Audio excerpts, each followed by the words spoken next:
So my name is David Carreon, and the first thing I want to say is sort of a framing comment or discussion around what I'm actually going to be talking about.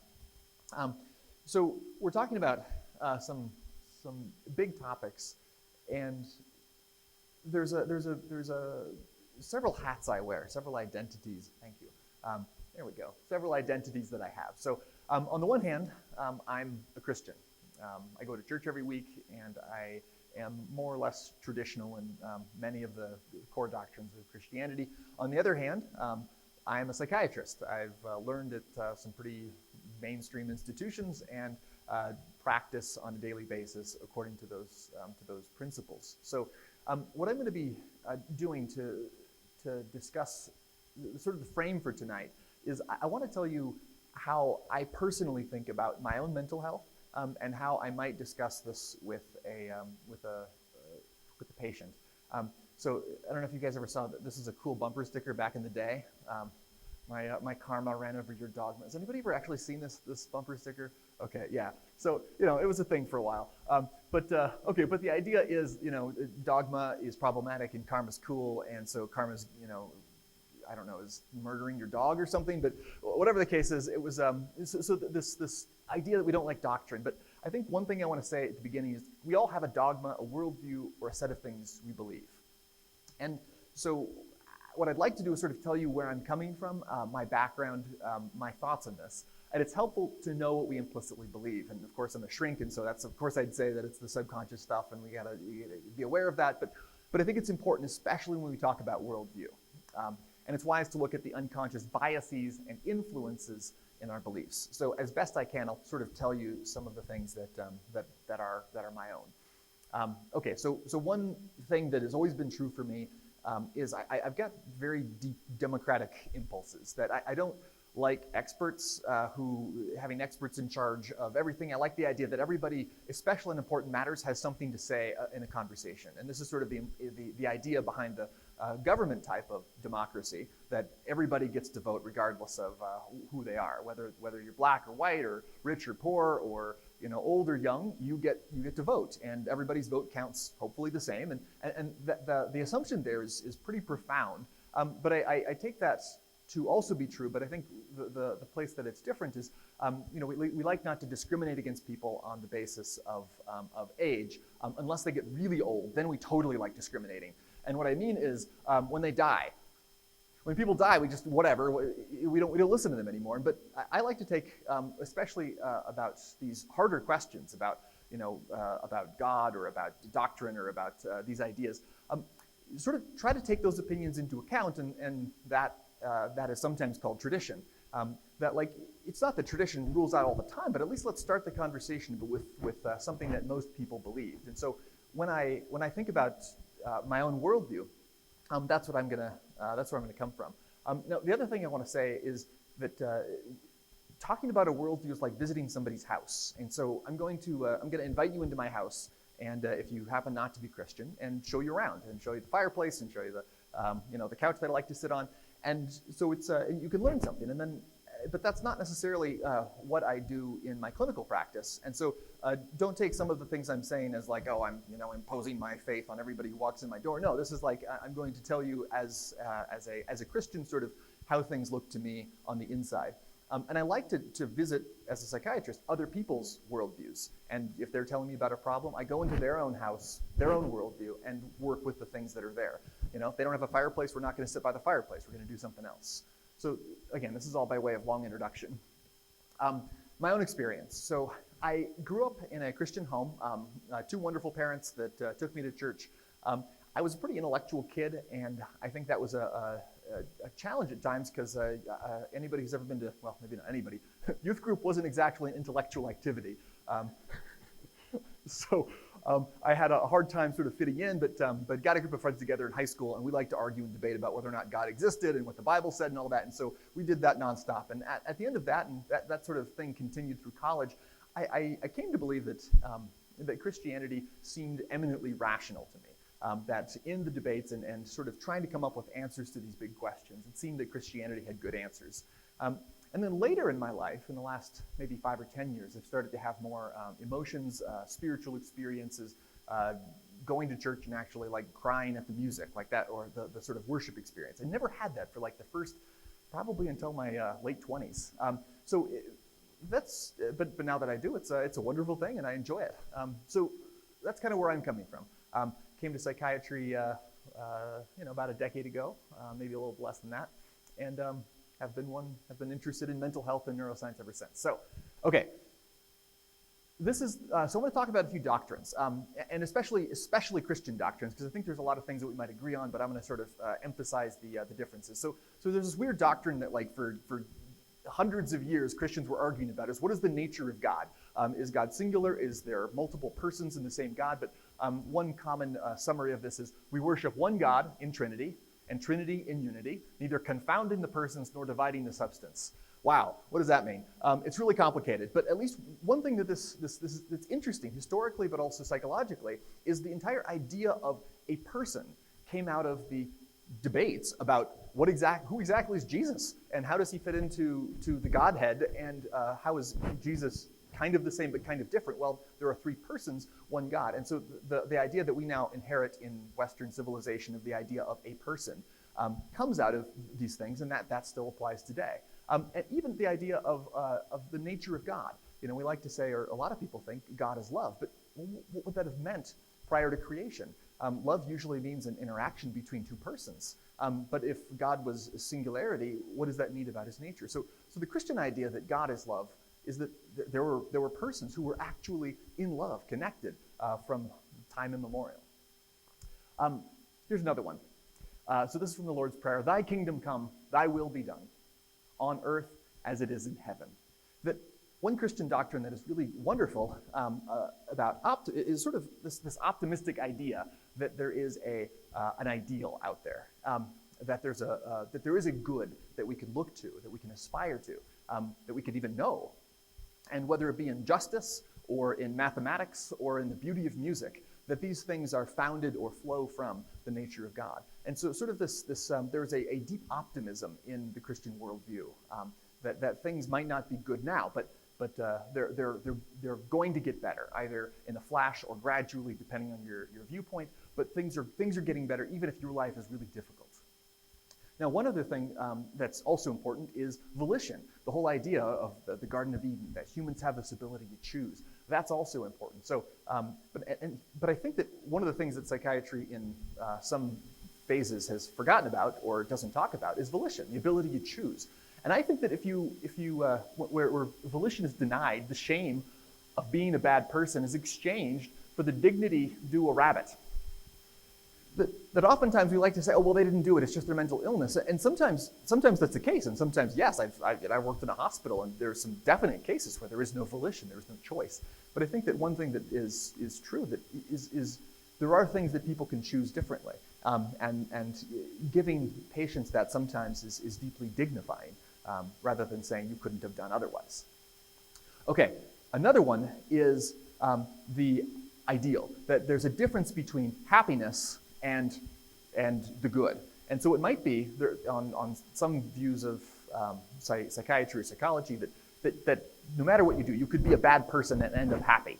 And so here's Hitler and one of his rare smiles, and Mother Teresa and one of her many smiles. But even if you assumed the outcome was the same, on a Christian worldview, we'd say that no, you're lacking something. You're lacking something really important, and maybe that something is blessedness or something that is separate from the goal of Christianity. A few more doctrines. This is about the Incarnation. And so the Incarnation is something that's important to Christians because it dignifies the body. So we have bodies. Bodies are not bad. The physical body is important because God had one, which is, of course, mind-blowing doctrine. But God had one, so we can't say anything bad about the body. Per se, and that was pretty popular in the time when Christianity was around. That Gnosticism and a bunch of other things, and maybe even transhumanism today says, oh, we don't need the silly body; it's just the ideas that are important. And that in some ways, that religious practice is good for the body in general. Here's an old study on a connection between the frequency of church attendance and life expectancy. That the more frequently you go to church, the longer your life expectancy. This is one of the first studies on this subject, and later studies have confirmed this. When you adjust for everything else we know how to adjust for, including social connectedness, there does seem to be a net benefit to health. So too with mental health. This was a well-adjusted study of the Nurses' Health Study. Suicide rate seems to drop pretty precipitously as you not change doctrine, but change practice.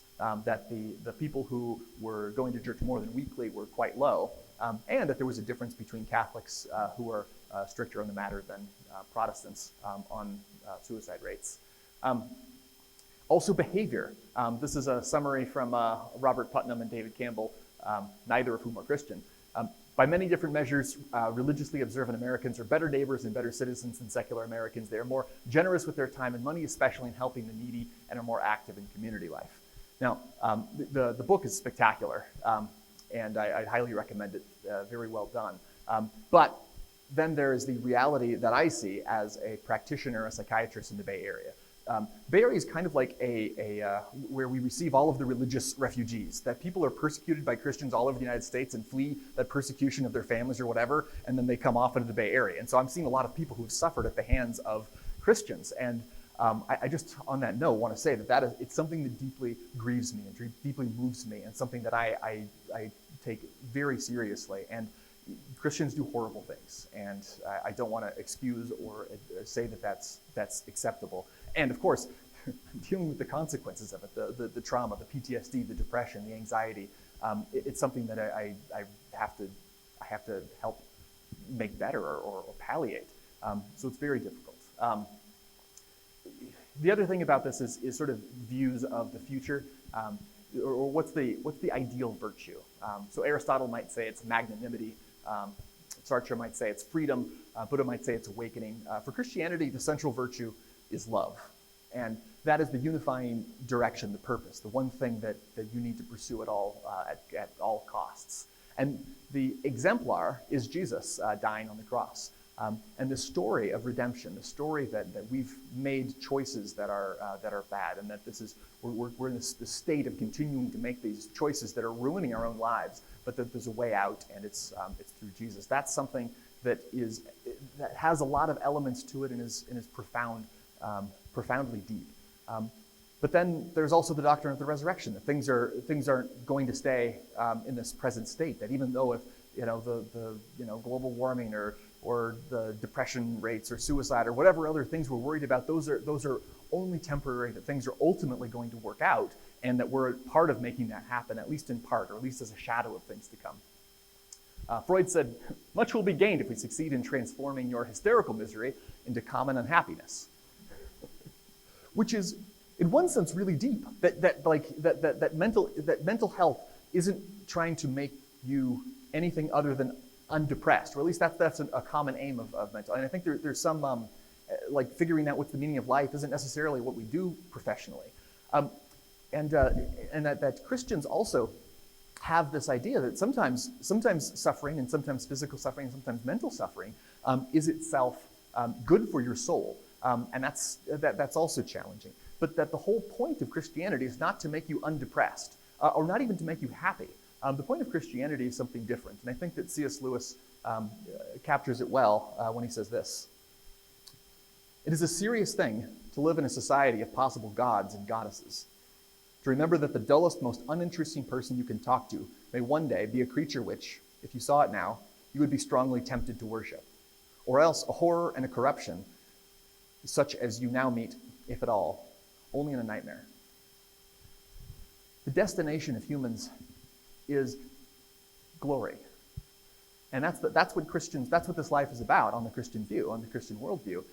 And that even though healing and health and mental health is a part of what Christians ought to do, that's not the point. That's not what it's after. And so what we try to do as psychiatrists and what we try to do as Christians are sometimes aligned, sometimes not. And sometimes they work together, and sometimes they part ways.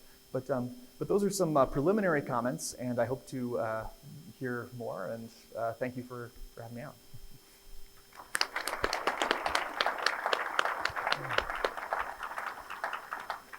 Thanks, David. Thanks for being here. You guys, David is from Stanford, and he came to Missoula, and he's faced this weather. He went for a walk today, and he wore 3 coats because he didn't have any one coat that was enough. And I'm not sure if the 3 coats were really enough either. A little frostbite. Yeah, only little. So, and thank you for coming. It is one of those wild nights, and I made up this rhyme. It's like, I think it goes, the weather outside is frightful, but the discourse will be delightful. You guys are here. And thank you, Gil, for organizing. Thanks, John and Greg over there for taking care of stuff, and JJ and Kyle and other people for organizing it, and Veritas and all the clubs. So I'm John Sommers-Flanagan. I see some students out here. You guys, I'm so much more nervous than I am when I'm in class because I'm going to talk tonight about God. Whew. So, all right. So I took a little snapshot of my own notes just because I thought it was funny. And it says I'm going to introduce myself, talk about God, talk about the self, and talk about mental health all in 10 minutes. Okay, enough of that. So this photo is a photo of my parents. And the point that I want to make is culture precedes us. I was born in a family with a mother who was Italian Catholic and with a father who was mostly Austrian Jewish. So I was born into a family with 2 religions. They were there before I got there. And I would guess that I don't remember making any choice to be born into that family and to having 2 different religions. And I would guess that you guys don't remember being born into your families or your religious communities or your cultural orientation, that those things came before us. It's not like we come with a blank slate. We come with a culture, a context, a religion, a way of thinking and living. And so as being, I used to say, half Jewish, half Catholic, mostly when it comes to religious issues, I'm confused. But even more than that, I know guilt. I know guilt really well. So if anybody wants to consult about that later, I'm happy to. I also think sometimes that I'm confused. Other times I like to think I'm open-minded because I've seen different perspectives in the same household and in the same neighborhood. And so it's really refreshing and reassuring to me to see, and my slides aren't really centered here, but I'll read the quote. But when asked if he was a Hindu, Gandhi said, "Yes, I am. I am also a Christian, a Muslim, a Buddhist, and a Jew." And so when I hear those kinds of things, I feel reassured, and most of the rest of the time, I just feel a little bit confused about what is really right and true. Around 2nd grade, sort of like Mahatma Gandhi, I'm going to compare myself to Mahatma Gandhi, which is really, you know I'm joking, right? So kind of like Mahatma Gandhi in 2nd grade, I showed that I was a religious prodigy. And the way I did it was I was going to school lessons at the synagogue, Neve Sholom, in Portland, Oregon. My dad would take us, and one day we had to guess a number, and I guessed the right number. I got to be the first person to bring home the Old Testament Bible story book. I felt blessed. I felt so incredibly fortunate. And I got home, and I was kind of on a high, 2nd grader, guessing the right number. It was 17, by the way. I continue to show my prodiginess by then saying to my parents, you know what? I think that my synagogue teacher is Jewish.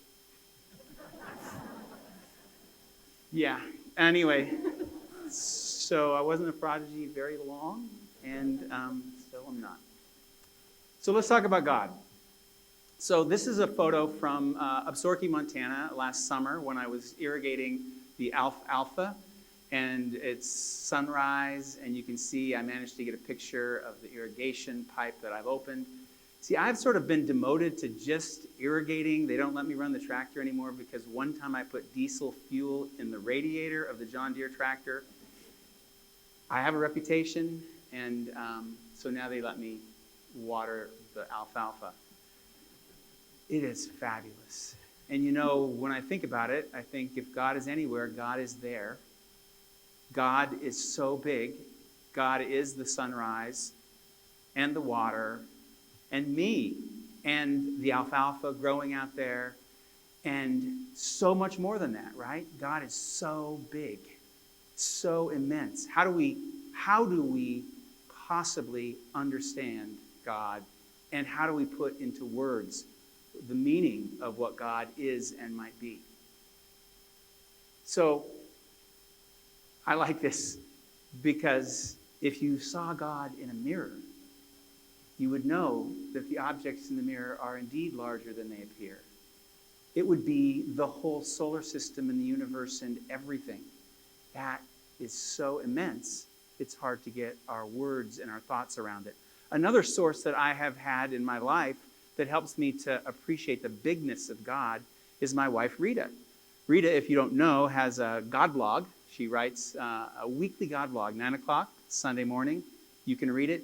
In Rita's God blog, sometimes God is driving a convertible with her or his hair flying, and sometimes God is a child dying in Yemen, and sometimes God is an earthquake.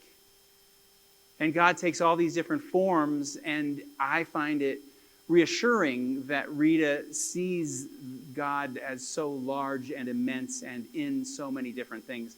This is a little passage from one of the things that she wrote, that she was saying to God, I need to give until it hurts. And instead of saying, yes, you do, God responds saying, be in your body, be in my body. Open your soul. And notice where it hurts, darling. Then gently give, but give until it heals. That's all. Give until it heals. I like that so much better than giving until it hurts. And there's so much that we can do together as community to give until it heals. And so if you're interested in non-traditional ways of thinking about a big God, Rita has a blog. I've put the link there. Another thing I found that I really like, actually I don't like, one of the things that is really hard for me is when people shrink God down, and it also bothers Barbara Brown Taylor, who is a pastor and a writer, and here is what she says. She basically says that the trouble starts, the problem is, many of the people in need of saving are in churches, and at least part of what they need saving from is the idea that God sees the world the same way they do.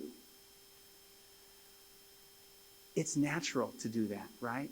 As humans, we cannot help but take things that are beyond our comprehension and try to reduce it to something that we can understand. And so I think it's natural but not good that we will sometimes think that we can speak for or know God, and that it is reduced to our beliefs, our dogma, as David said, that somehow that's what God thinks too. There are a couple other less famous theologians here. One is L.P. Berra, also known as Yogi. One time long ago, when Yogi Berra, who was a baseball coach, and played for the Yankees, he saw a play at second base he really didn't like. He ran out onto the field. He started yelling at the ump, and the ump says, hey, Yogi, man, calm down. I was like a few feet away, and you were like over there in the dugout. How could you think that you could see it better than I could? To which Yogi got even more angry and said, listen, ump, I wouldn't have seen it if I hadn't believed it. So often our beliefs will shape the things we see and the attitude we have toward other people. And then P. Simon and A. Garfunkel, in somewhere around 1969, that's their academic reference, said, a man hears what he wants to hear and disregards the rest. I think those are the dangers of shrinking God and shrinking everything into our small beliefs. But maybe my favorite version of this lesson is from the Sufi philosopher, 14th century Sufi poet. Sufism is a way of understanding or approaching the understanding of Islam. And he wrote a poem, I have 1,000 brilliant lies for the question, what is God? If you think that the truth can be known from words, if you think that the sun and the ocean can pass through that tiny opening called the mouth, oh, someone should start laughing. Someone should start wildly laughing now. I love that. How can we reduce it all down to the words that we say? It is so much more immense than that. So this is a cartoon. This is one of Rita's favorite cartoons. You can see God in God's kitchen saying, something tells me this thing's only half baked, and it's the earth. The best part is he's made it out of earthquake. Save 50 cents. So God saved 50 cents, made earth. It's only half baked.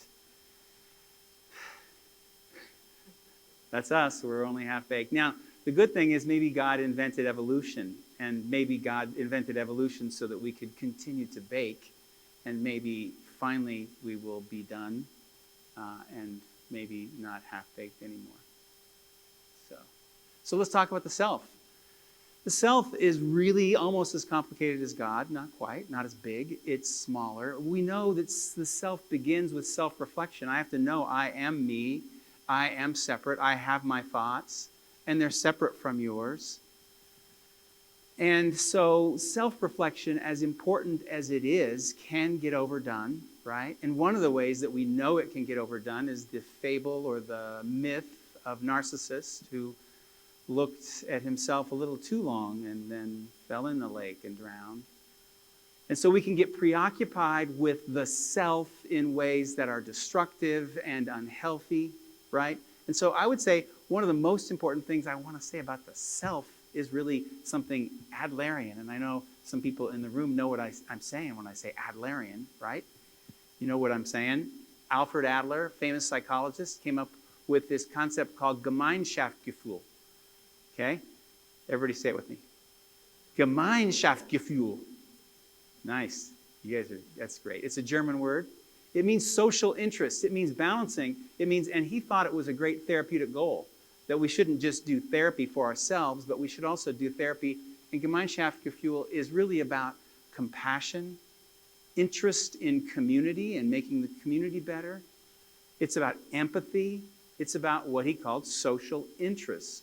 And that complements self-interest. And we need that balance. And Adler, who sometimes referred to himself as an atheist, and sometimes as a Christian, and sometimes as a Jew, also said, the best philosophy of all is love thy neighbor as thyself. Now that's a tricky thing, right? It also implies that you would love yourself, which is an important place to start too. And so you can see that self-reflection is really something we can't and shouldn't talk about too much unless we also talk about other reflection, about what we are thinking of and feeling toward and how we're helping other people. So this is a nice cartoon. You can see here, if you can't see it, I can read it. Because I know it says the guy who's leaving church is saying to his wife or partner, how can I love my enemies when I don't even like my friends, right? How can I love my enemies when I don't even like myself, right? And all those things are woven together, and we need to be balanced in those areas. Last, a few words on mental health. I have there no more stigma.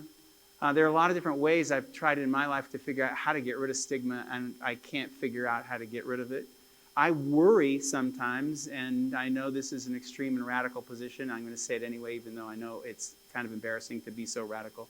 But I no longer use the term mental illness. I just don't use it because I feel like it's so stigmatizing and we can't pull the stigma out of it, even though people try.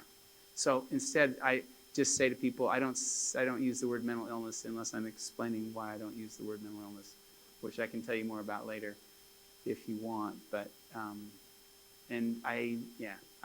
trying to do that in a way to be just destigmatizing. I'm going to tell this story a little later. It's about the Dalai Lama and a time when Rita and I got to listen to him at Emory University, and he had some really interesting things to say about biopsychosocial. And so I hope we can talk about that a little bit later. but I realize I need to stop here in a moment. So let me just say about balance. For me, mental health is a lot about balance. It's about balance, as I said before, between self-interest and other interest or social interest. It's about the balance between superiority and inferiority. If we get too far on either extreme, we get ourselves in trouble, right? We become less effective. It's about balancing the courage to face the tasks of life, but also balancing that with encouraging others to face the task of life, because we're not in this alone. We need to encourage other people. It's about movement. The body and the mind is inseparable. It's about movement, but it's also about meditation and stillness. It's about being able to do both. It's about solving problems. But sometimes the problems aren't very solvable. And so it's also about engaging in mindful acceptance, because there are times when you can't, and it's too frustrating and difficult to keep trying to solve a problem that seems insolvable. So in closing, a reminder, some people, we have different kinds of reminders. This is one of my favorite cartoons of all time. Nobody really gets it. Nobody gets it like I do. So you got one judge whispering to the other one, "I'm wearing my 10 Commandments boxers." Is that cool or what? There's so many things about that I'd like to say. I also, Rita and I were talking about this, and we both kind of agreed it would be better if he was saying, well, let me just say first, we sometimes need to remind ourselves of our values. We need to have love written on our hearts. We need to know where we stand and to be able to remember our values, because in the midst of all that happens in the world, it's hard sometimes to remember them and to act on them. So Rita and I agreed that instead of saying, "I'm wearing my 10 Commandments boxers," that we kind of wish that it said, "I'm wearing my love thy neighbor boxers," but that doesn't sound all that great either. So I'm going to stop now and say thanks for listening, and I can tell that you guys need some work because you didn't laugh as loud at that last slide, that cartoon, as I think you should have.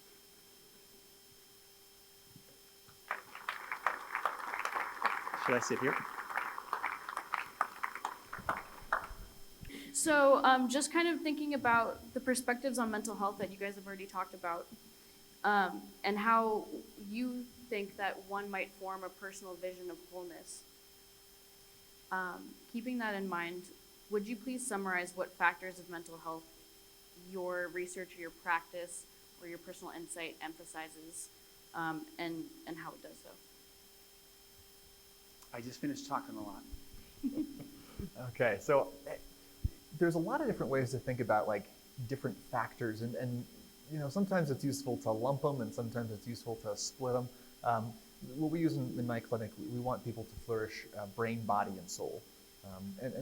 Okay, so I know the brain is a part of the body. It's not like I did anatomy, and that was certainly its part.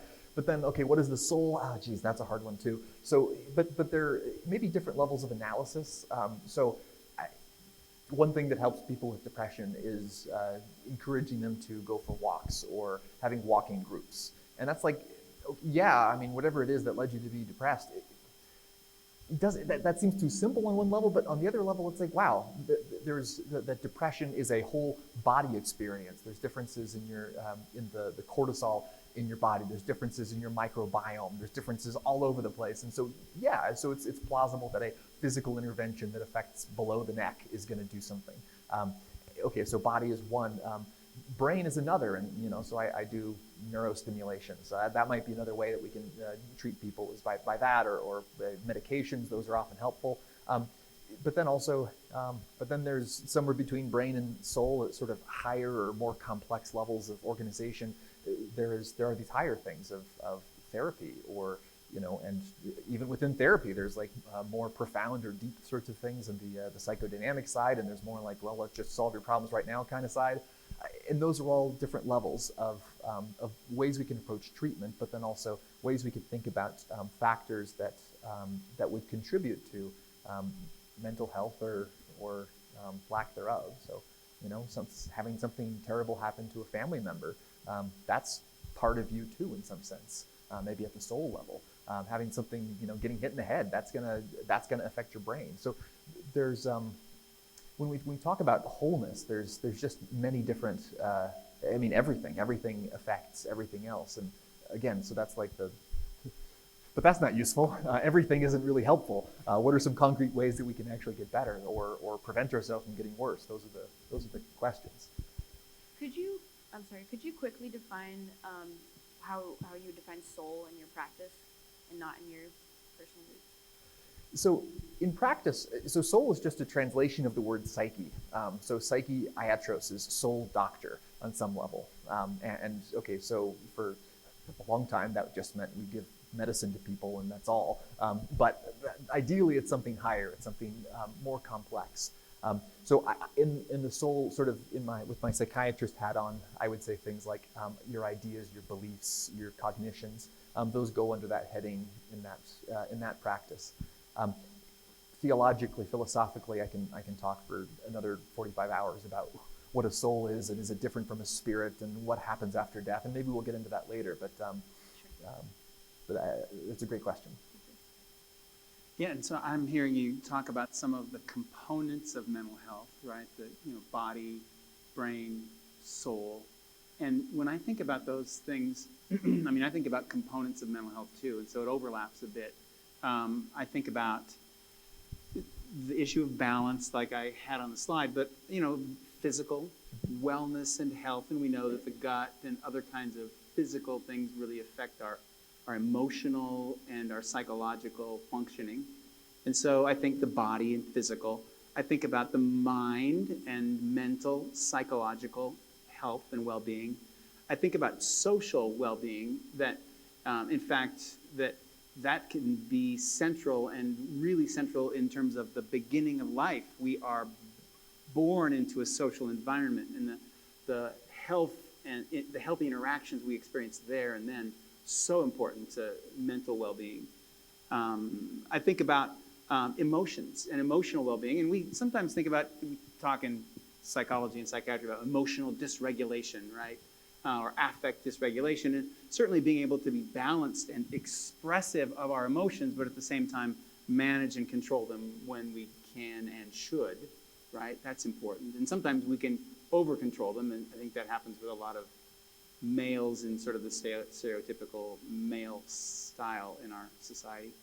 And then, of course, the spiritual, cultural, other kinds of parts of mental health, too, that can be really we can be kind of disturbed in the spiritual realm, right? There can be an absence of that, but also some people will have beliefs that are kind of twisted. And to me, spirituality and religiousness is healthy when it fosters an acceptance and non-judgmentalness, an honoring of other people.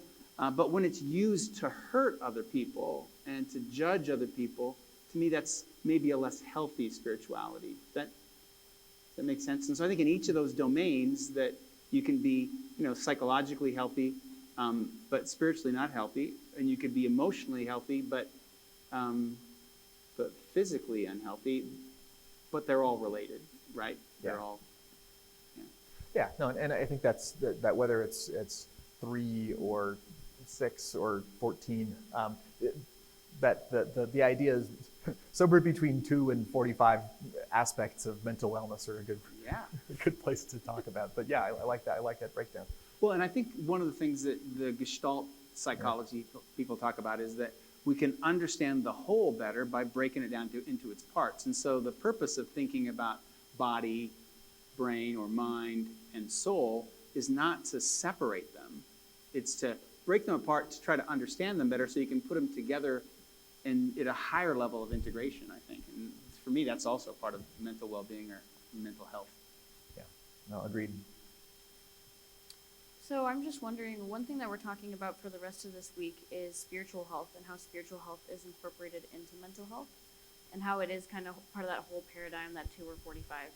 And I was wondering if you might try to venture to answer what spiritual health means to you, not necessarily in a sterile way or a orthodox religious way, but kind of what you might say in a textbook, what you might say to a class, or someone who knows nothing about what spiritual health even means at all.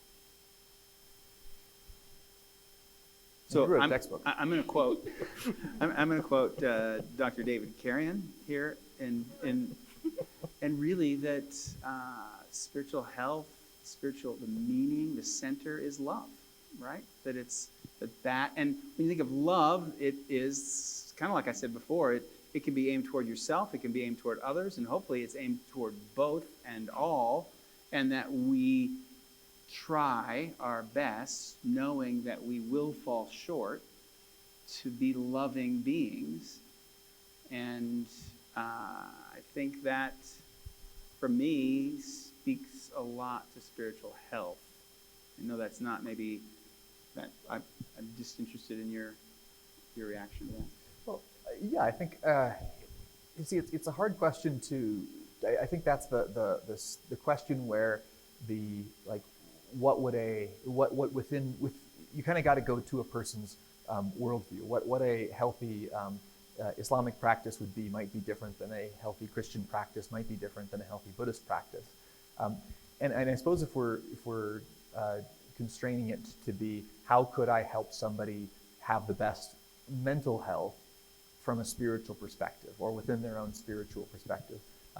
I'd say there's a few things that come to mind, and one is sort of the aspects of that religion which contribute to other things that we even secularly know to be good for you. So, for example, a part of Christianity is regular religious attendance. That's commonly encouraged, and so when you go to church, you don't just go to church, you also talk to people. You might go to a potluck now and then, things like that. And so you actually get to build friendships and relationships and connectedness. That itself is independently good for mental health. But as some of these slides also showed, it does seem like there is some aspect where the churchiness itself is good for your mental health if you happen to be of that worldview. And unfortunately, there's not much research outside of the Christian experience, partly because of it being in the United States and having lots of money for medical research in the United States and all sorts of other things that don't have to do with the fact that the Islamic practice hasn't been tested as well. But I'd say that, so there's things that you do at church that are good for you or in practice that are good for you. Mindfulness practice has been shown to be helpful. And so, if that's a part of your Buddhist practice or perhaps your Christian practice or whatever your practice, like not checking your, not sort of having a fear of missing out on your Facebook feed, that's probably praying or meditating or whatever is probably going to be better than that. But healthy spirituality is a hard question because also it gets into these issues of, sometimes healthy spirituality in Christianity is to experience a dark night of the soul where you might have the physiological symptoms of depression. And that's not necessarily something that you want to like medicate away. But that's a hard question. So then you'd have to put a religious hat on to answer that question. Yeah, my reaction to what you're saying is partly so what's meaningful, and the different doctrines will be more or less meaningful to different people. Traditions and doctrines, some people avoid them, right, and they find them aversive. Other people find them very meaningful, and therefore, in some ways, it becomes, I think, healthy, good for their mental health to be doing something meaningful. And another reaction I had as I was listening is about participation in church, which to me, I know that when Rita and I go to church, we probably go for two different reasons. And I go for the interpersonal, and she goes more for the spiritual. Which probably means that I'm more reluctant to go, but once I get there, I want to stay longer. And so for me, that fits a little bit with the Adlerian idea. There's this Adlerian idea that the two things that keep us all from misbehaving or from behaving in problematic ways are to feel that we belong. And obviously, I think church attendance, it really helps with that. And the other part is to feel like we're doing something useful. Yeah. And I think that's really something that people do at churches. They do useful, helpful, kind things. They do missions together. They gather together and they feel like they're important to one another. They belong. and they're doing important work together, and both of those things are meaningful. So I think that can cut across the different religions. Yeah, and I guess it brings up I'm glad you talked about meaning, because I think that's another huge thing that we need. There's another book, Man's Search for Meaning by Viktor Frankl, and just his observations from from the Holocaust, of seeing people who were able to survive versus not, just that there's this deep fundamental need for human meaning, and then later studies showing that if you had a sense of meaning as an older adult, then you would live longer than people who didn't say that they felt what they did mattered. Yeah. And again, on this, like, it's astonishing. I mean, maybe on some level it shouldn't be, but it's astonishing that, like, the thought, what I do matters, is going to make you have a heart attack. Like, I guess on some level it get cancer. Like, it's just all-cause mortality. So it's like, from one level, we haven't really worked out the mechanism for how that can happen. But the observation again and again and again is like, yeah, these are real effects that matter. And maybe we should stop being surprised by them, but I still find myself being surprised when it's like, yeah, not having meaning can cause us heart attacks or whatever. So I think that the question, though, I think that we both nationally and also locally and everywhere are facing is like, what is our story? And I think that if you go to church, then the story is that you're part of this this group of people that's trying to bring love and light into the world, and that ultimately it's going to be victorious and everything's going to work out, and you get to be a part of that things getting better and better process, and that's exciting, and that's a story, and that's maybe part of the mechanism of how going to church helps. But I guess what's been your experience on the side of helping people who don't have that sense of ultimate meaning or cosmic meaning, maybe agnostics or atheists or nihilists? How do you approach them with those meaning questions?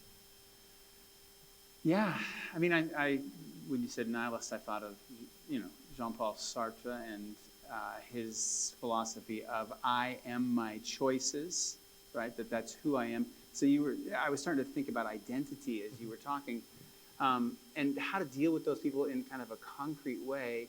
I feel like that they might be nihilists, but they do have things that are meaningful, and they do make choices. And by helping them focus on even the small choices that they make that improve their psychological state or their emotional state or their physical state, and by really focusing on those small concrete behaviors and helping them track those and notice those, I think there's a chance to grow some meaning. Yeah, that's well put. I've had a similar experience, sort of narrowing it down. If the cosmic stuff doesn't matter, Yeah. then it was meaningful to help the person across the street or whatever. Yeah. There's a funny social psych finding. They say happy people are helpful people, right? But then it turns out that research shows that the opposite is true too. When you help someone, it makes you more happy. And so I think finding those little ways, you hold the door for somebody, you help shovel the walk on a day like today for your neighbor who's older. Just doing those things can feel good to a nihilist as well as a Christian. Now that we're talking about different human identities, let's move on to the second theme, which is self. And I would like to ask, what fundamentally to you is a human person, and how does your understanding of what a human person is guide or shape how you approach mental health questions? Well,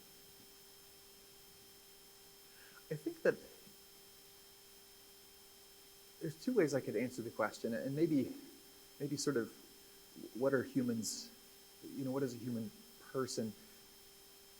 So I think there's one perspective of the sort of different components. We can sort of say, well, humans have 2 feet and 2 hands, and okay, that's part of the person. But then you could, then you might lose a hand or you might lose a foot, and then you're still a person, right? That there's something inherently And this is something that, at least in that we've held for a long time in the West. I'm sure, and I'm less familiar with Eastern philosophy, so I won't speak for not my culture.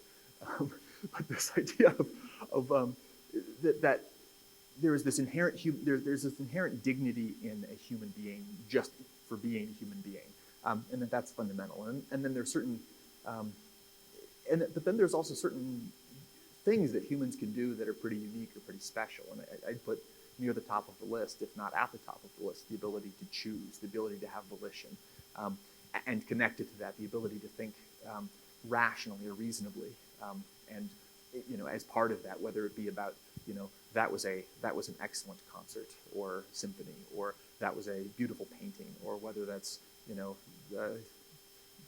Euler's law, or discovering something in math, or discovering that wow, all people really are equal, and we should probably have laws to reflect that. I mean, those are all fundamental humans doing what humans do best, and I think at the core of that is love. So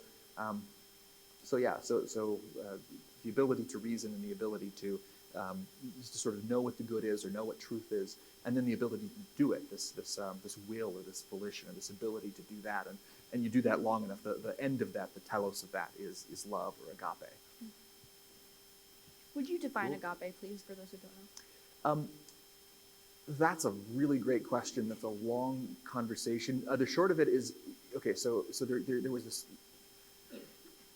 in early Christianity, there was this difficulty defining what this central virtue was, so Paul kind of picked a Greek word kind of at random that didn't have much meaning, and then poured all of this meaning into it, and so it becomes this very central virtue for Christianity that's different than affection, like how you feel towards puppies, or how you feel when you get a hug.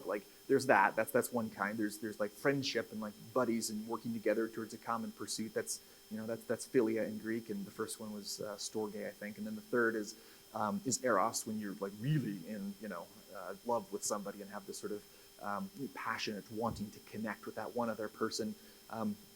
There's that, but then there's this other thing that unifies all of those things emerge or develop into, which is this desire for the other's good, this willing to lay down your life or sacrifice yourself or desire their good over your own good.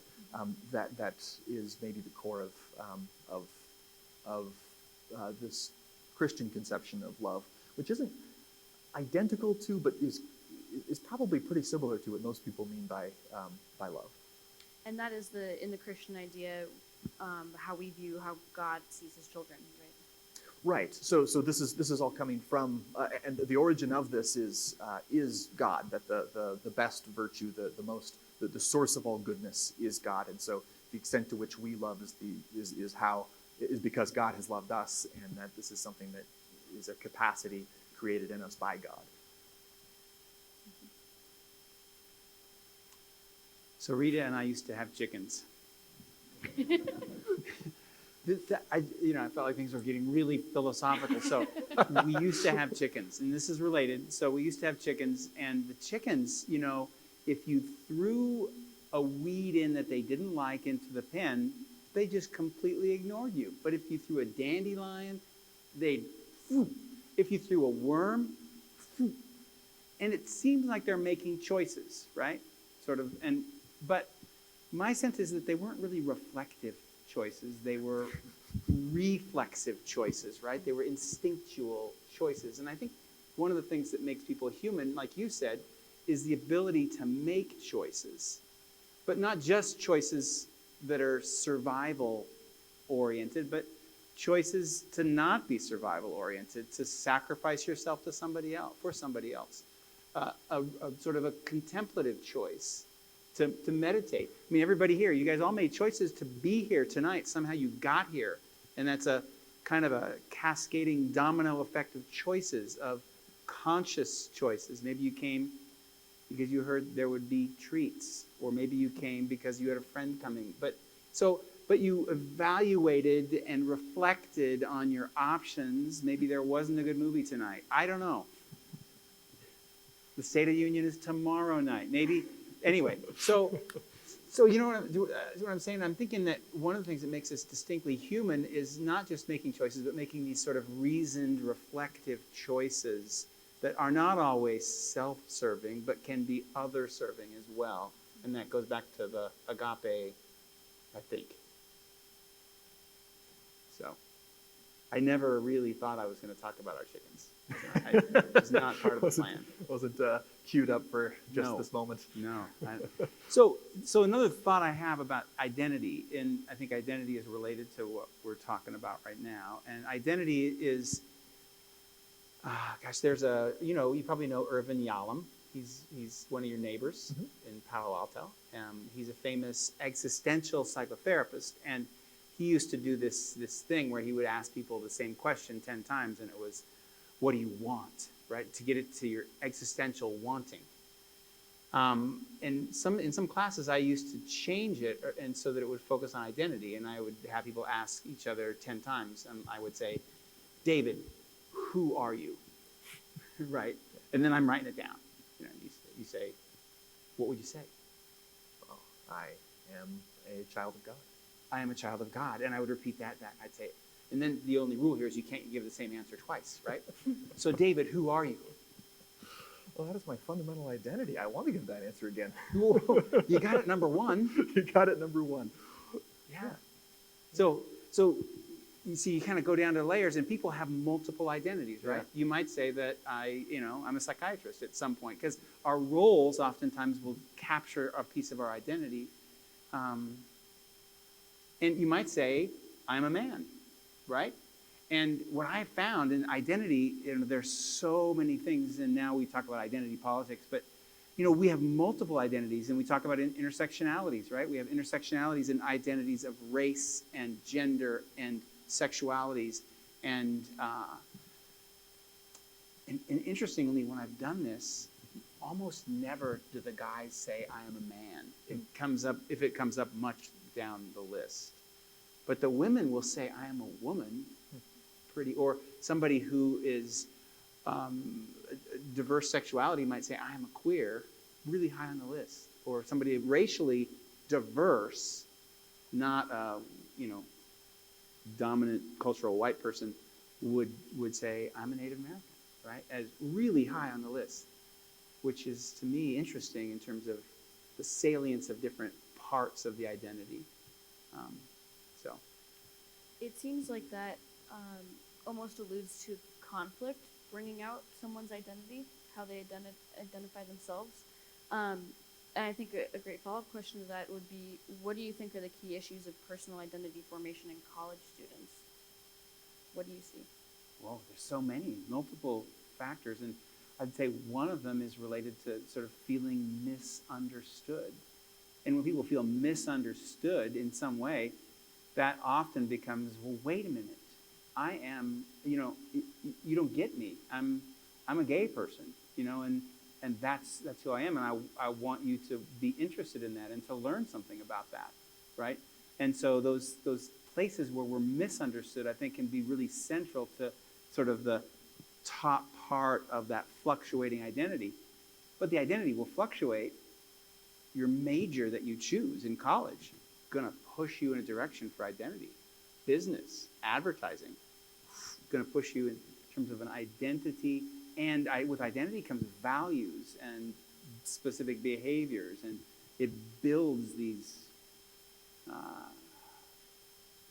tendencies in us to behave in certain ways. So I don't know if I answered your question, but I said a lot. No, that's great. Well, I'll aspire to the same. Okay. I think, but I think that's exactly right. That the college is often the first time that you're really on your own. That you've been living under your parents' roof for your whole life, and now you're not being supervised, and so your autonomy is being tested. And then even like meta questions of identity. How much is that even something I can control? And that's something that's been concerning to me. There was a study from 1960 to 2000, the idea of, is my future fate under my own power, or is it just going to be determined by factors external to me, called locus of control? There's been a shift towards more in college students, more and more feelings that the world around me determines my fate, that the external locus of control by the standard measure has gone up 25% over 40 years. just not small, and that affects how you can't even think about your identity. That perhaps if we ask that question, that factors external to me might be higher on the list now than things that I've chosen, or things that I like, or things that I have volition to change. But then, but I like what you said about the sort of career vocation, because that's also huge. Because am I going to have the career of my father? Am I going to have the religion of my mother? Am I going to drink as much as my parents want me to? Or as little. Or as little. So you've got to make all these decisions, and it's sort of this terribly exciting, but also hugely important time of making the first step, or the first draft of your own independent life plan, or your own independent identity, as you're stepping out from your parents. So it's identity formation is just critically important. So just one quick comment, and because I know our time's almost over, but so I loved what you said when I asked you, who are you? And I'm a child of God. And I love that. And it, that was central to you. And what I love about that is I bet that you think everybody else out here is also a child of God. Yeah. Right? And so it's this universal way of thinking of and valuing everybody. I think that's pretty cool. Thank you. What would be your number one? I'm a man.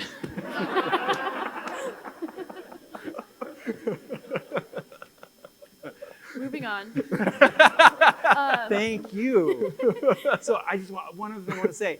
I know that I loved what the president had to say, and I know Mike Frost and Rick Curtis from Curry Health are right here, and maybe Linda too.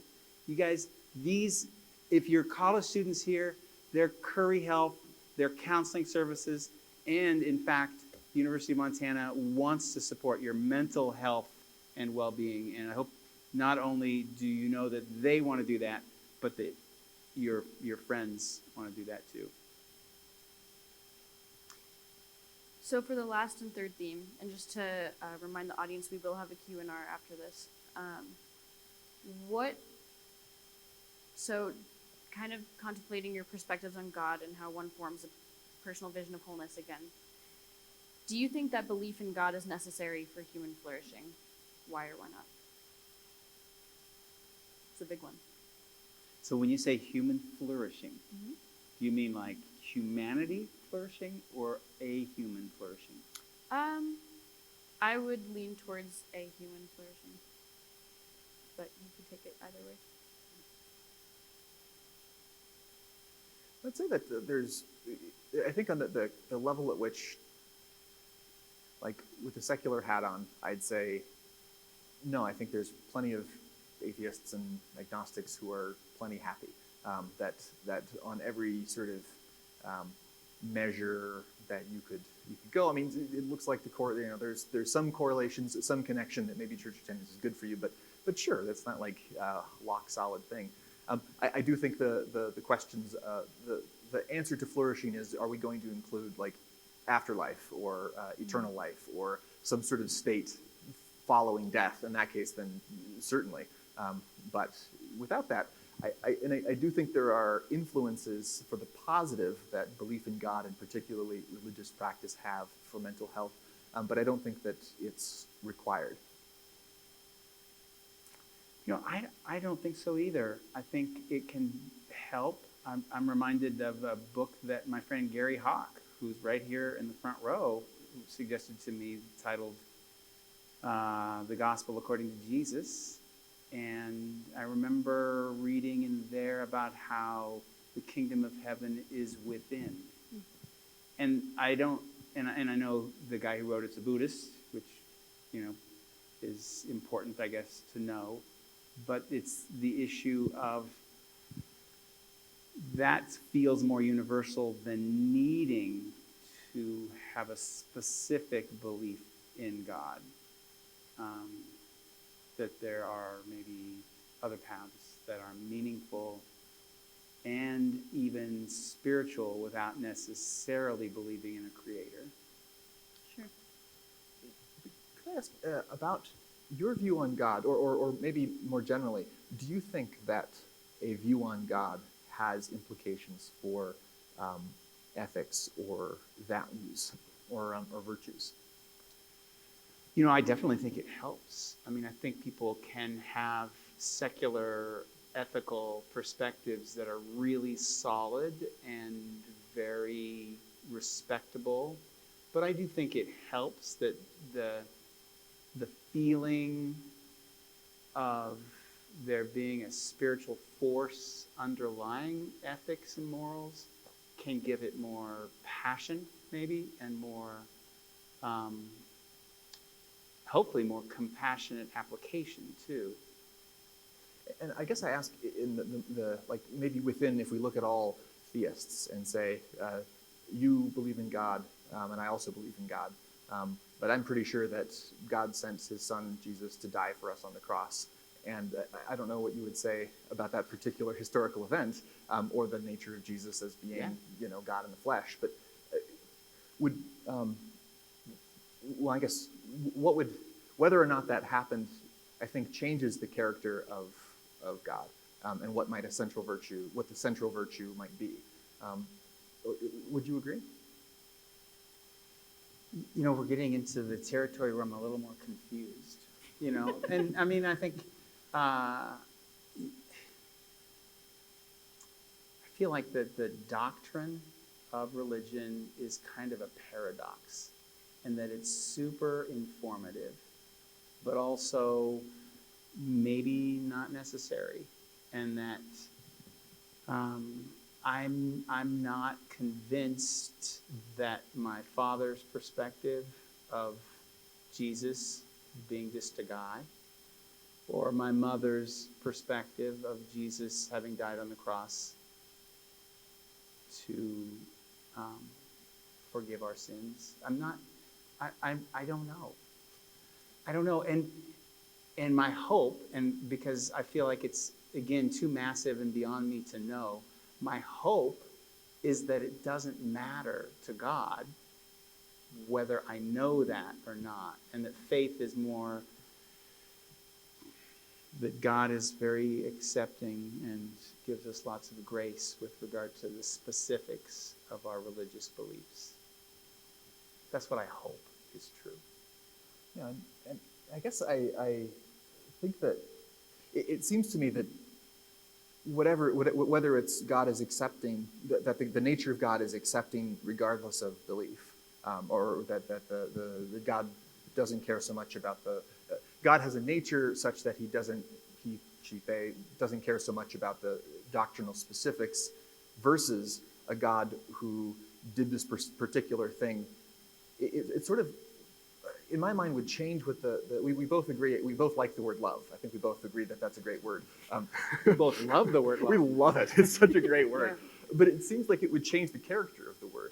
That if the central event of history was this particular act of sacrificial love, or not, that matters to sort of what love really is, what the character of this God is, like sort of accepting regardless, doesn't really care what you believe about him, versus wants to build relationship with you via this sacrificial act. Yeah. Those are different persons or God pictures. And I think it definitely changes it for you.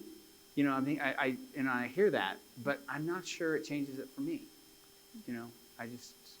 That is part of my less certain part of my faith. Okay, so that's interesting. So it's not that whether or not,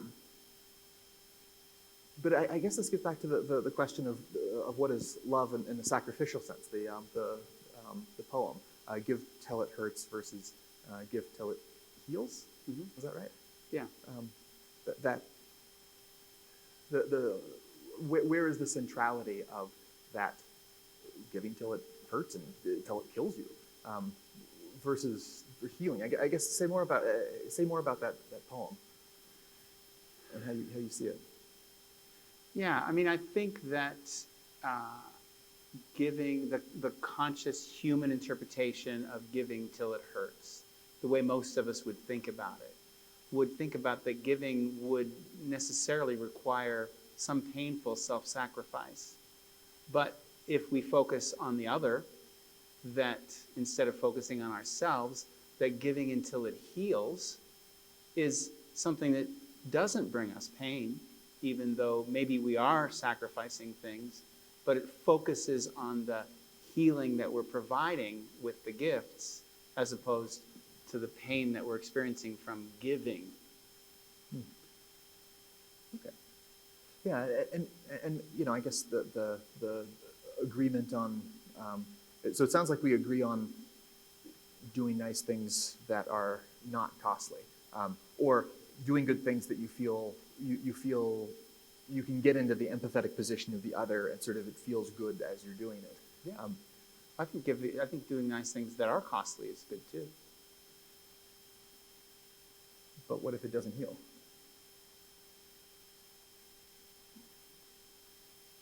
I don't think we can know in advance whether what we do is healing or not. And so in some ways, the spirit of giving is something that's useful, or it's energy in the right direction. Yeah. That makes sense? Yeah. Yeah, I mean, I don't know that we know in advance. I mean, I know from having done therapy with people for a long time that I'm not sure. I mean, I think I helped more than I didn't. And I think in some cases I helped a lot. But I'm sure in some cases even my efforts to help in that domain were not successful. And I'm never sure when I say something in advance that, this is going to definitely help this person. Yeah. One time, I had my best 50-minute hour ever. It was the best. I wished it had been video recorded. I think I was like a star. And then, at the end, the guy just used the F word to describe what the session was like for him. I'm not going to say which F word, but you can imagine. Funky? Fun. Fun. It was a fun That was the session. funnest hour I've ever had. Right. So I think our intention and even our expertise and skill can sometimes just not, Yeah. Oh. So we've covered a very wide variety of topics in this Yeah. session. And I feel like David's trying to get me to theologically be sort of coherent. And I'm impose that on someone else. So we'll put attention. But I think it would be the perfect time to start the Q&R. Yeah. If you guys are okay with it. Awesome. So if anyone has any questions, we have a microphone right in the center there. You can continue this tension that we just ended on, or ask any question that touches on any of the topics that we've talked about.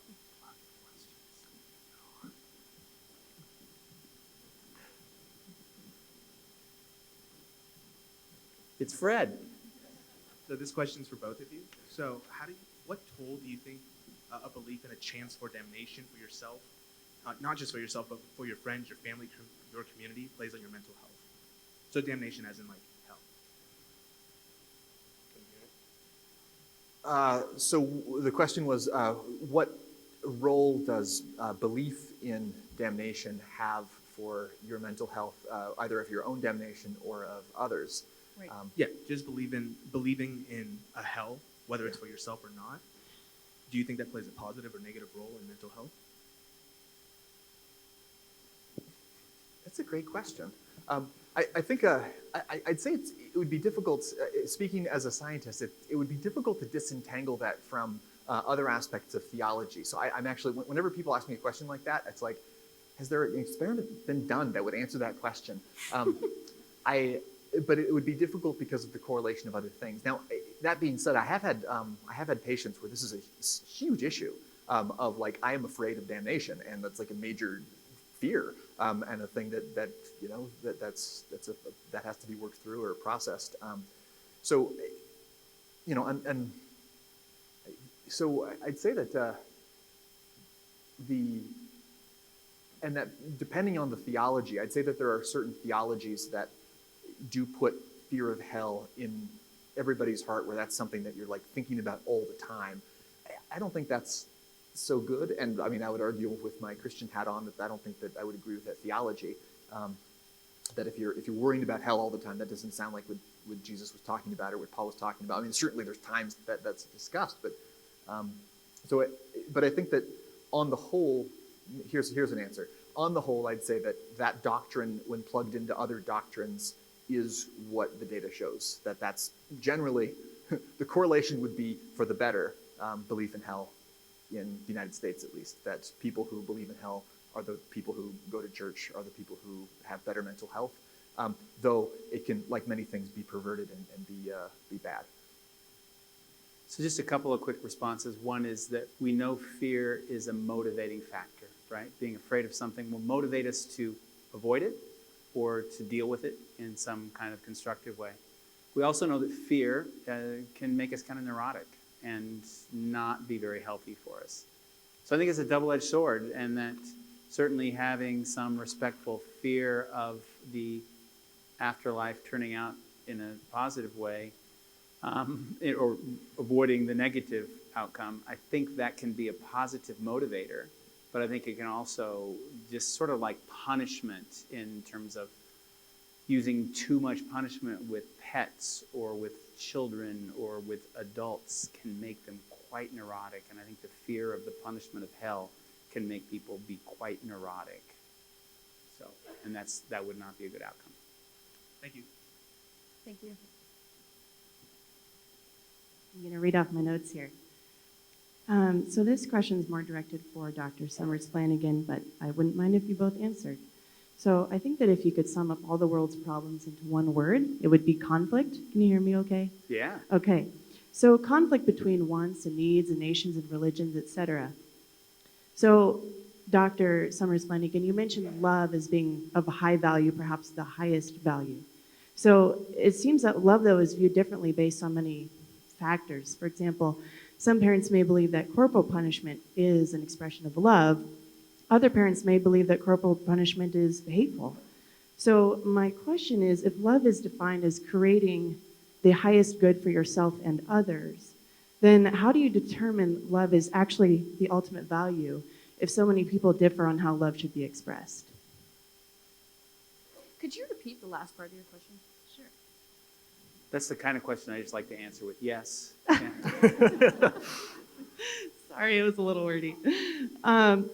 Okay, so if love is defined as creating the highest good for yourself and for others, then how do you determine love is actually the ultimate value if so many people differ on how love should be expressed?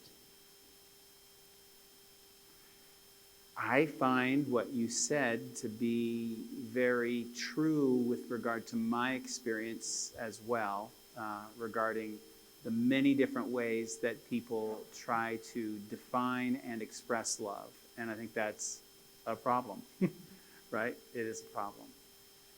I'm not sure if I would agree that conflict is, I don't know how you described it, but I would say that there are times when conflict grows people and it stimulates new thinking. And I'm aware that there's a famous conflict management author in the front row who could speak much more about that, Joyce Hawker. And she's written a book called Conflict Resolution in its 9th edition, anyway, 11th, 10th.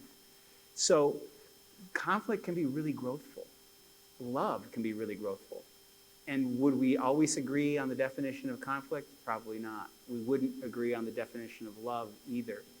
But I do think movement in the direction of more loving relationships, and maybe that's part of that half-baked evolution that we need to work on, that we need to, as a world, get clearer on what is loving and what maybe is less loving. So I don't know that I answered your question. I'd really like to hear what you have to say. Well, I think this gets to so two things. One, I'd say that this might be, love is we all like this word, and I think that this is maybe checking our cultural biases here as well. I don't know that everybody would agree that love is the ultimate virtue or value.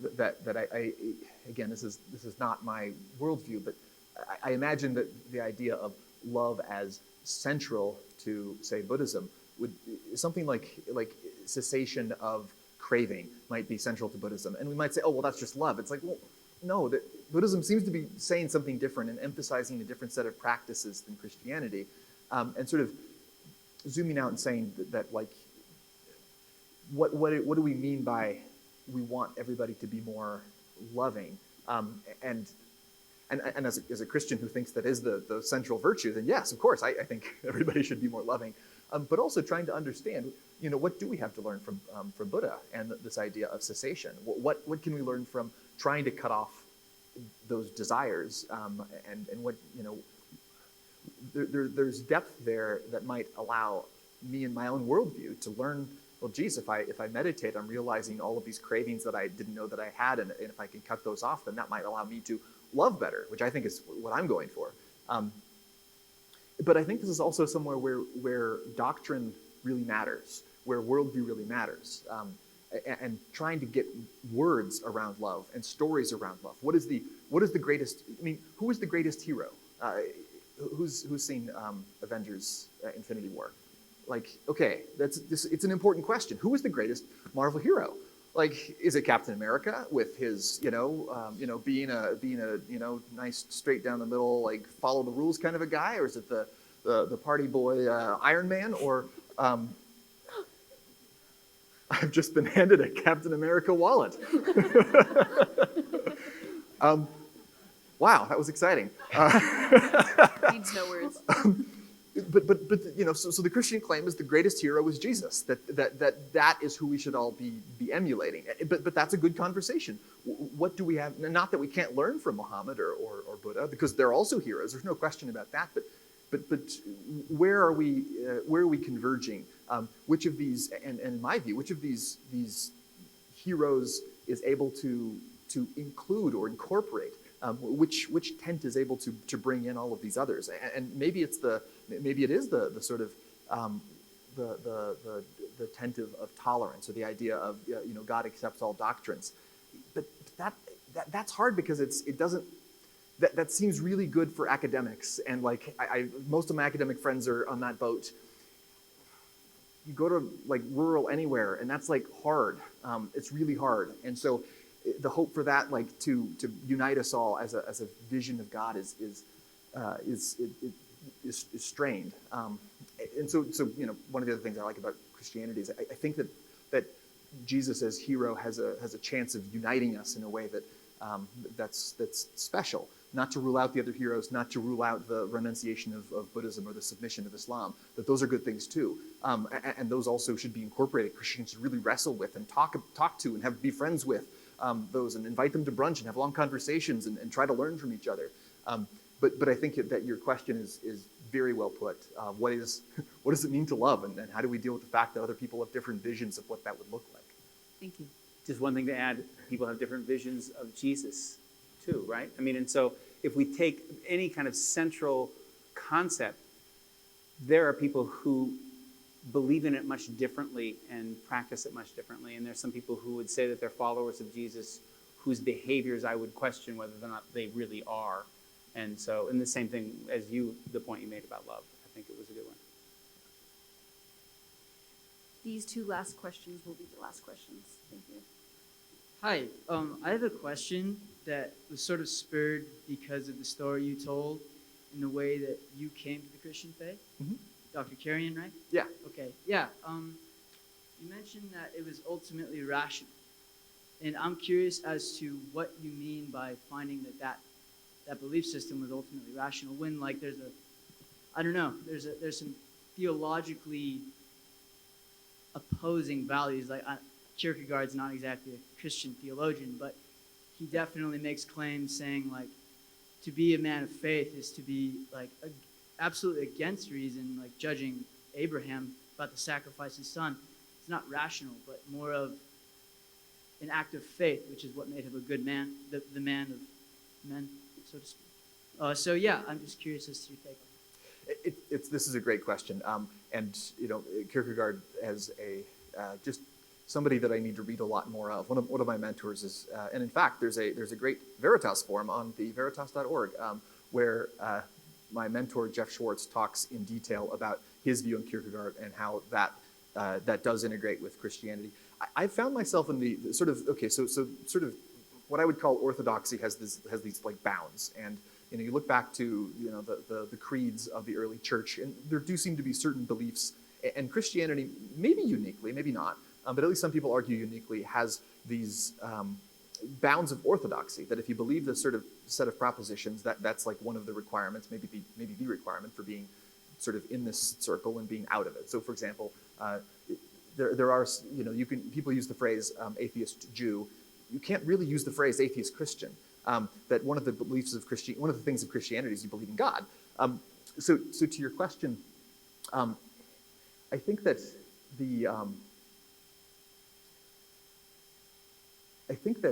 I have lost the thread. Would you repeat your question? My question is your definition of essentially what the definition of rationality is. Yeah. Thank you. Sorry, I got off on a tangent there. So there's these bounds of orthodoxy, and I think Kierkegaard is on the far, like, reason doesn't matter, don't worry about figuring things out, mystical side of the spectrum. And maybe not mystical, but like reason doesn't matter. I'm more on the other end where there's like Thomas Aquinas is somebody I like to listen to, or I guess don't listen to. He doesn't have a podcast. Follow and follow his these sorts of ideas. And I think that on that end, I found that in my hyper-rationalistic, very unemotional, maybe suppressed, I'm not really sure what was going on when I was a teenager, but this idea of, it really was very intellectual, and like, what worldview, when you look at a worldview, what does it have in it? And I'd say that, coherence is one, explanatory power is another, the not being ad hoc, did you just make that up right now when I answer the question kind of a thing? Like, Christianity in conversation with other worldviews about, why is there evil in the world? Why does anything exist at all? Who is, how do we even have a comprehensible universe? All of these questions are challenging questions, and I think the best set of answers for me in that process, I thought came from Christianity, and that is a hypothesis that explained the data best. Of course, it is a hypothesis and is being revised and changed and adapted, but I think that it was the best that I found. Thanks.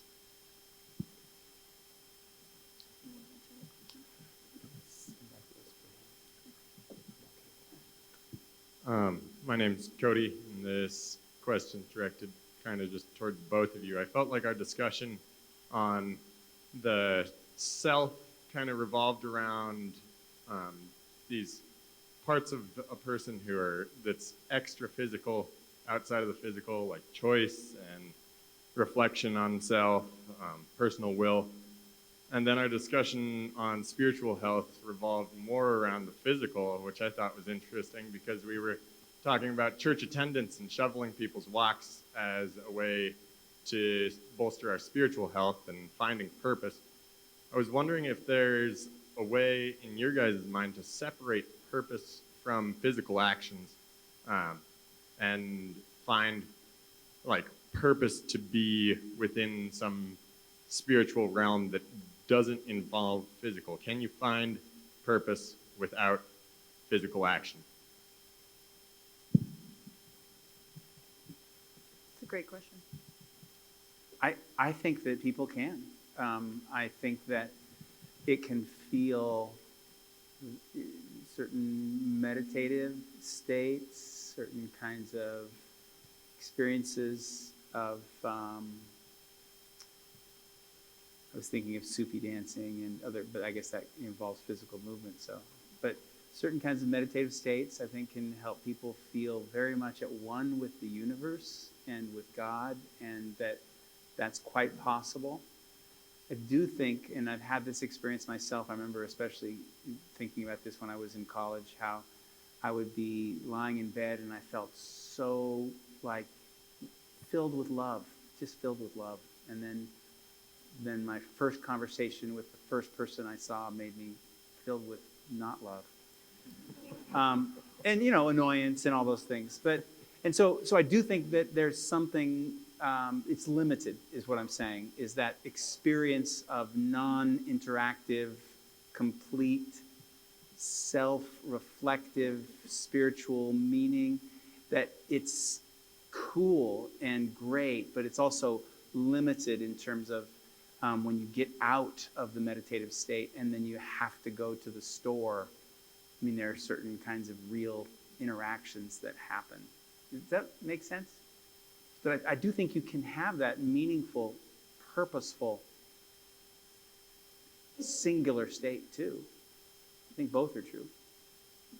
Yeah, and I think the thing that came to mind as you asked the question was Viktor Frankl again, where you have literally zero control in a concentration camp of your physical environment or what you're going to be doing during the day, and yet some people were able to find meaning in that, and maybe it was connection with their heritage, or maybe it was connection to or hope for a future thing. But people were able to find different things despite no control.